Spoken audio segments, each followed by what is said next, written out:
हरियाणा में लगातार तीसरी बार बनेगी बीजेपी सरकार। बीजेपी ने चुनाव में तोड़े कई रिकॉर्ड, जीत से बीजेपी को मिली संजीवनी। दिल्ली पहुंचे हरियाणा के सीएम नायब सिंह सैनी। पीएम मोदी ने से मिले हैं नायब सिंह। मनोहर लाल खट्टर से भी मुलाकात की। हरियाणा के अगले भी सीएम नायब सिंह सैनी ही होंगे। सूत्रों से मिली जानकारी के मुताबिक 12 तारीख विजयदशमी के दिन नायब सिंह सैनी सीएम पद की शपथ ले सकते हैं। हरियाणा विधानसभा चुनाव में बीजेपी को मिली प्रचंड जीत के बाद सरकार गठन पर चर्चा। माना जा रहा है कि नायब सिंह के साथ साथ 2 उप मुख्यमंत्री बनाए जा सकते हैं। बीजेपी का केंद्रीय नेतृत्व जल्द हरियाणा में विधायकों के साथ बैठक करने के लिए पर्यवेक्षकों को भेजेगा। औपचारिक रूप से पार्टी की ओर से मुख्यमंत्री और उप मुख्यमंत्री पद के लिए सही उम्मीदवार का चयन किया जा सके। पीएम मोदी से मुलाकात के बाद नायब सिंह सैनी ने कहा, मेरी जो ड्यूटी थी वो मैंने पूरी की। मुख्यमंत्री कौन होगा ये हमारा संसदीय बोर्ड तय करेगा। नायब सिंह सैनी ने कहा, विधायक दल अपना नेता किसे चुनेगा किसे नहीं, किंतु परंतु नहीं है। संसदीय बोर्ड का जो आदेश होगा वो सर्वमान्य होगा। केंद्र तय करेगा, हमारा पार्लियामेंट्री बोर्ड तय करेगा। विधायक दल अपना नेता चुनेगा, किसको चुनेगा किसको नहीं चुनेगा। जिसको भी चुनेगा, हमारी पूरा का पूरा विधायक दल, हमारे यहाँ कोई किंतु परंतु तो है नहीं। हमारे यहाँ कोई ये भी नहीं कहता कि ये जो पार्लियामेंट्री बोर्ड का आदेश होगा वो सिर माथे के ऊपर होता है। थोड़ी ही देर में धर्मेंद्र प्रधान के घर पर होगी हरियाणा को लेकर बैठक। सरकार की आगे की रणनीति पर होगी चर्चा। हरियाणा की को लेकर जो बैठक होने वाली है उसमें केंद्रीय मंत्री मनोहर लाल और नायब सिंह सैनी शामिल हो सकते हैं। डिप्टी सीएम के नामों पर चर्चा हो सकती है। हरियाणा चुनाव में बीजेपी ने लगाई जीत की हैट्रिक। राज्य में तीसरी बार बनेगी बीजेपी की सरकार। 90 विधानसभा सीटों में से बीजेपी को 48 सीटें, कांग्रेस को 37 सीटें, इनेलो को मिली 2 सीटें। हरियाणा में कांग्रेस की हार के बाद उद्धव गुट की नेता प्रियंका चतुर्वेदी ने साधा कांग्रेस पर निशाना। कहा, कांग्रेस बीजेपी के सामने सीधी लड़ाई में कमजोर पड़ जाती है। शिवसेना यूबीटी की प्रवक्ता राज्यसभा सांसद प्रियंका चतुर्वेदी ने हरियाणा में बीजेपी के कैंपेनिंग की तारीफ की। कहा, बीजेपी ने अच्छा चुनावी कैंपेन किया। सामना में शिवसेना यूबीटी ने कांग्रेस पर हरियाणा हार को लेकर तंज कसा। उद्धव ठाकरे गुट ने हरियाणा में कांग्रेस की हार पर स्थानीय नेता भूपेंद्र हुड्डा और पार्टी लीडरशिप पर जमकर हमला बोला। सामना के संपादकीय में हरियाणा में कांग्रेस की हार को अति आत्मविश्वास का कारण बताया। साथ ही महाराष्ट्र में हरियाणा वाली अकेले चुनाव लड़ने की गलती नहीं करने की हिदायत दी। सामना में लिखा गया कि हरियाणा और जम्मू कश्मीर विधानसभा चुनाव के नतीजे बीजेपी कांग्रेस के लिए चौंकाने वाले हैं। हरियाणा में कांग्रेस की हार की वजह आत्मविश्वास और अंतर्कलह रही। सामना में कहा गया, हरियाणा में माहौल ये था कि कांग्रेस की जीत एक तरफा थी, लेकिन जीत की पारी को हार में कैसे बदला जाए ये कांग्रेस से ही सीखा जा सकता है। हरियाणा चुनाव के बाद केंद्रीय राज्य मंत्री रवनीत सिंह बिट्टू का कांग्रेस पर हमला। कहा, डायनासोर वापस आ सकते हैं लेकिन कांग्रेस नहीं। डायनासोर्स वापस आ सकते हैं लेकिन कांग्रेस पार्टी वापस नहीं आ सकती। मैं आपको ये जिम्मेवारी से कह सकता हूं, ये लोग सिर्फ जैसे का फैमिली, परिवार, बच्चे अपने वहां तक सीमित हैं। लोग बहुत आगे चले गए हैं।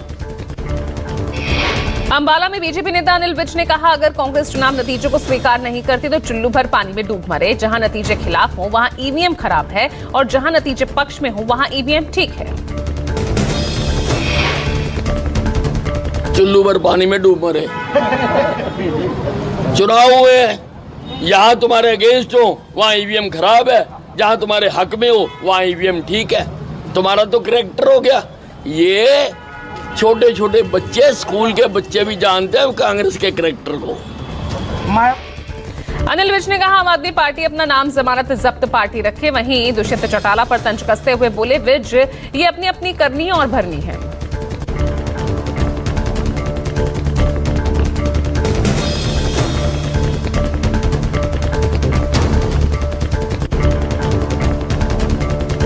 तो करैक्टर हो गया।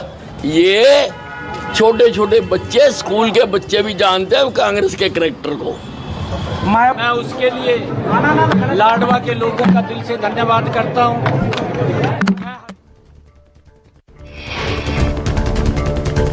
हरियाणा जीत पर सीएम नायब सिंह सैनी का बयान। पीएम की नीतियों को हरियाणा के लोगों ने मुहर लगाई। पीएम के नेतृत्व में ऐतिहासिक जीत हुई।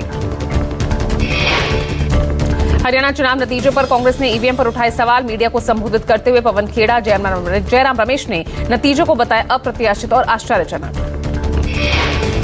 हरियाणा के नतीजों पर कांग्रेस नेता और हरियाणा के पूर्व सीएम भूपेंद्र सिंह हुड्डा ने कहा, माहौल के उलट नतीजे आए हैं। कई सीटों पर बहुत थोड़े अंतर से हार हुई। हरियाणा विधानसभा चुनाव के नतीजों के बाद बोली कुमारी शैलजा, कहा बहुत सी बातें हैं जो आज कहना अच्छा नहीं लगेगा। हरियाणा चुनाव की मतगणना के शुरुआती रुझान में कांग्रेस को मिल रही थी बम्पर बढ़त। बीजेपी का आंकड़ा गिरकर 17 तक पहुंच चुका था। सुबह 10 बजे के बाद बाजी पलटी। हरियाणा में बीजेपी कार्यकर्ताओं में जश्न। दफ्तर पर कार्यकर्ताओं ने खेली होली। चंडीगढ़ से लेकर दिल्ली तक बीजेपी कार्यकर्ताओं ने बांटी जलेबियां। रोहतक की गढ़ी सांपला सीट से कांग्रेस के पूर्व मुख्यमंत्री भूपेंद्र सिंह हुड्डा ने जीत दर्ज की। 71,465 वोटों से चुनाव जीत गए हुड्डा। जींद की जुलाना सीट से जीती कांग्रेस कैंडिडेट विनेश फोगाट। पूर्व ओलंपिक रेसलर ने 6,000 वोटों से दर्ज की जीत। विनेश फोगाट की जीत पर बीजेपी नेता और डब्ल्यूएफआई के पूर्व अध्यक्ष बृजभूषण शरण सिंह ने कसा तंज। कहा, विनेश जहां जाती हैं वहां सत्यानाश करती है। अंबाला कैंट सीट से भाजपा नेता और पूर्व मंत्री अनिल विज ने 7,277 वोटों से जीत दर्ज की। विज ने निर्दलीय प्रत्याशी चित्रा सरवारा को हराया। अटेली सीट से केंद्रीय मंत्री राव इंद्रजीत सिंह की बेटी और भाजपा उम्मीदवार आरती राव सिंह चुनाव जीती। बीएसपी उम्मीदवार अतर सिंह को 2,500 वोटों से हराया। उचाना कला सीट से मैदान में उतरे जेजेपी अध्यक्ष और पूर्व डिप्टी सीएम दुष्यंत चौटाला की हार। बीजेपी के देवेंद्र अत्री ने मात्र 39 वोटों से जीता चुनाव। कैथल विधानसभा सीट से कांग्रेस उम्मीदवार आदित्य सुरजेवाला विजयी। आदित्य वरिष्ठ कांग्रेस नेता रणदीप सुरजेवाला के बेटे हैं। हरियाणा चुनाव नतीजों को लेकर बीएसपी प्रमुख मायावती का जाट समाज पर बड़ा बयान। कहा, जातिवादी जाट समुदाय ने नहीं दिया बीएसपी को वोट। बीएसपी ने इनेलो के साथ किया था गठबंधन।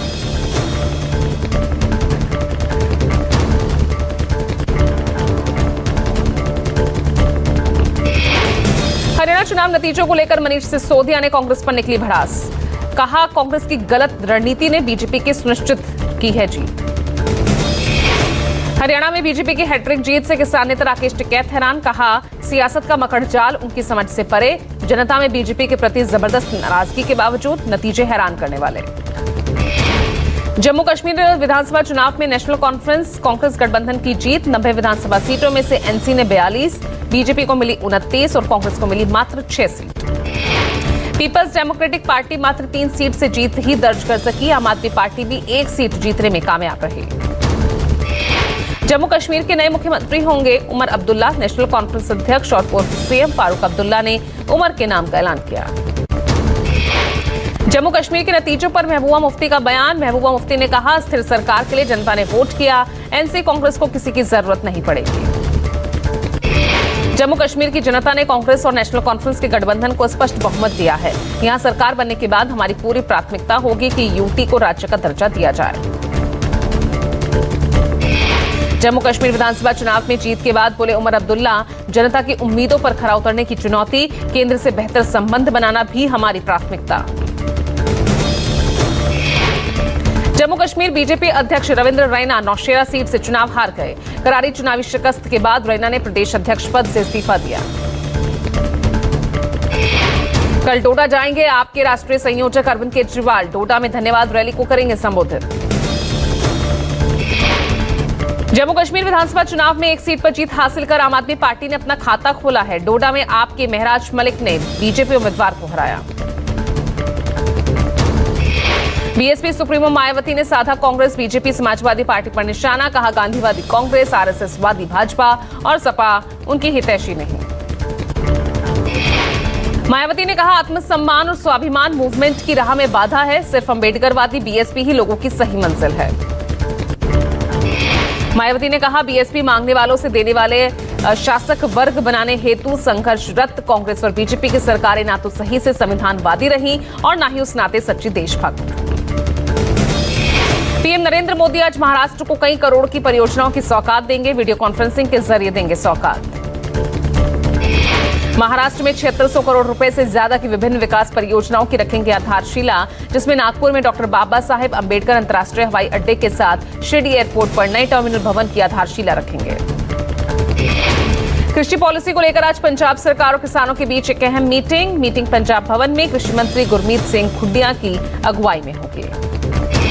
इस मौके पर विभाग के सारे अधिकारी मौजूद रहेंगे। भारतीय किसान यूनियन, एकता उग्राहां और खेत मजदूर यूनियन के बैनर तले किसानों का प्रतिनिधिमंडल मीटिंग में शामिल होगा। लगातार 10वीं बार आरबीआई ने रेपो रेट में नहीं किया कोई बदलाव। भारतीय रिजर्व बैंक ने फरवरी 2023 से रेपो रेट को 6.5% पर यथावत रखा हुआ है। आरबीआई गवर्नर शक्तिकांत दास ने आज फैसलों की घोषणा करते हुए जानकारी दी। आरबीआई की मौद्रिक नीति समिति की बैठक सोमवार से शुरू हुई थी। आरबीआई गवर्नर ने बताया कि पहली तिमाही में जीडीपी ग्रोथ रेट 6.7% रहने का अनुमान है। गवर्नर ने कहा मैन्युफैक्चरिंग सुस्ती के संकेत दे रही है। आरबीआई के फैसले के बाद शेयर बाजार से positive response. Bombay stock exchange को जो सूचकांक है यहाँ सेंसेक्स 500 अंक उछला। नेशनल स्टॉक एक्सचेंज का निफ्टी 150 अंक उछला। प्रेमिका को गिफ्ट देने के लिए युवक ने चाचा के घर में चोरी की। नोएडा के सेक्टर 39 पुलिस ने मुठभेड़ में भतीजे समेत 3 चोरों को गिरफ्तार किया। एनकाउंटर के दौरान घायल अवस्था में एक आरोपी पकड़ा गया। आरोपी के पास से चोरी किए 12 लाख रुपए के गहने, 3400 रुपए की नकदी, तमंचा, चोरी की हुई बाइक बरामद हुई। दिल्ली के सब्जी मंडी इलाके में हादसा। डीटीसी बस ने स्कूली छात्रा को टक्कर मारी, हादसे में मौत। सब्जी मंडी पुलिस ने बस को जब्त कर चालक शेर सिंह को गिरफ्तार किया। 12 साल की मृत बच्ची मलकागंज में रहती थी। हादसे के बाद नाराज लोगों ने बस पर पथराव करना शुरू कर दिया। हालात इस कदर बिगड़ गए कि भीड़ बस में आग लगाने पर आमादा थी। राजस्थान में सरना डूंगर इलाके में भीषण आग। प्लास्टिक का दाना बनाने वाली फैक्ट्री में लगी आग। दमकल की करीब 12 गाड़ियां पहुंची मौके पर। करीब कड़ी मशक्कत के बाद आग पर पाया गया काबू। सूरत के मांगरोल में एक नाबालिग से बलात्कार। बीती रात जब लड़की अपने दोस्त के साथ खड़ी थी तब अनजान 3 लोग आए और लड़के की पिटाई कर भगाकर लड़की से रेप किया। पुलिस घटनास्थल पर डॉग स्क्वाड और एफएसएल की मदद से जांच में जुटी है। पीड़िता के परिजनों का भी पुलिस बयान दर्ज कर रही है। कोलकाता के आर्जिकर अस्पताल कांड के खिलाफ आज देशव्यापी भूख हड़ताल। Federation of all India medical association ने किया अनशन का आह्वान। दिल्ली हाईकोर्ट में आबकारी नीति मामले में जेल में बंद सत्येंद्र जैन की जमानत याचिका पर सुनवाई। मनी लॉन्ड्रिंग केस में जैन ने डिफॉल्ट जमानत की अपील की है। यूपी के प्रतापगढ़ में डीएसपी जिया उल हक हत्याकांड के 10 दोषियों को आज सजा सुनाई जाएगी। लखनऊ की सीबीआई अदालत ने 4 अक्टूबर को 10 आरोपियों को दोषी करार दिया था। दिल्ली पुलिस के सामने आज अभिनेत्री रिया चक्रवर्ती की पेशी। हाईबॉक्स ऐप के जरिए 500 करोड़ से अधिक के ठगी मामले में पूछताछ। ऐप के लिए प्रचार करने वाले दूसरे लोगों को भी पुलिस ने तलब किया। दिल्ली के विज्ञापन भवन में 70वें राष्ट्रीय फिल्म पुरस्कार वितरण समारोह हुआ। राष्ट्रपति द्रौपदी मुर्मू ने विजेताओं को दिया अवार्ड। मिथुन चक्रवर्ती को मिला दादा साहेब फाल्के अवार्ड। गुजरात के सूरत में नवरात्रि का उत्सव। मंगलवार को छठे दिन लोगों ने सिर पर अंगीठी रखकर गरबा किया। गुजरात के राजकोट में अर्वाचीन रास गरबा का आयोजन। राज्य के गृह मंत्री हर्ष सांघवी भी विभिन्न जगहों पर आयोजित गरबा में शामिल हुए। कोलकाता में दुर्गा पूजा के दौरान धार्मिक और सांस्कृतिक के अलावा सामाजिक सरोकार से जुड़े पंडाल भी नजर आए। इजराइल डिफेंस फोर्स ने मंगलवार को दक्षिणी लेबनान में फिर कहर बरपाया। जानकारी के मुताबिक आईडीएफ ने हिजबुल्लाह के अंडरग्राउंड कमांड सेंटर्स पर कई एयर स्ट्राइक किए। एयर स्ट्राइक में 50 आतंकियों की मौत हो गई है। इसमें हिजबुल्लाह के साउथ फ्रंट और राडवान फोर्स के 6 सीनियर कमांडर भी शामिल थे। इजराइल ने दक्षिणी लेबनान पर बमबारी को तेज किया और मारून अल रास गांव पर इजरायली झंडा फहरा दिया। मारा गया हसन नसरुल्लाह का उत्तराधिकारी हाशिम सफी हल। बेंजामिन नेतन्याहू ने कहा, हमने हिजबुल्लाह की कमर तोड़ दी है। एक रिकॉर्डिंग वीडियो मैसेज में बेंजामिन नेतन्याहू ने कहा कि हमने हिजबुल्लाह की ताकत को घटा दिया है। हमने नसरुल्लाह समेत हजारों आतंकवादियों को मार गिराया।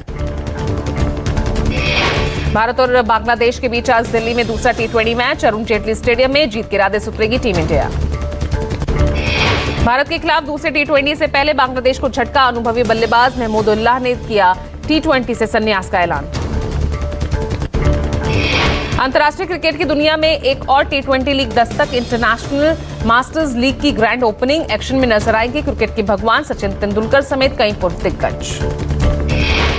17 नवंबर से T20 लीग शुरुआत होगी, जिसमें 6 टीम भाग लेंगी। इंडिया मास्टर्स की कमान सचिन तेंदुलकर संभालेंगे। श्रीलंका, ऑस्ट्रेलिया, इंग्लैंड, दक्षिण अफ्रीका, वेस्टइंडीज के भी बड़े नाम नजर आएंगे। ओपनिंग मैच भारत और श्रीलंका के बीच होगा, जिसमें सचिन तेंदुलकर और कुमार संगकारा आमने सामने होंगे। जहां सचिन इस लीग के एम्बेसडर हैं, तो वहीं सुनील गावस्कर को इस लीग का कमिश्नर बनाया गया है।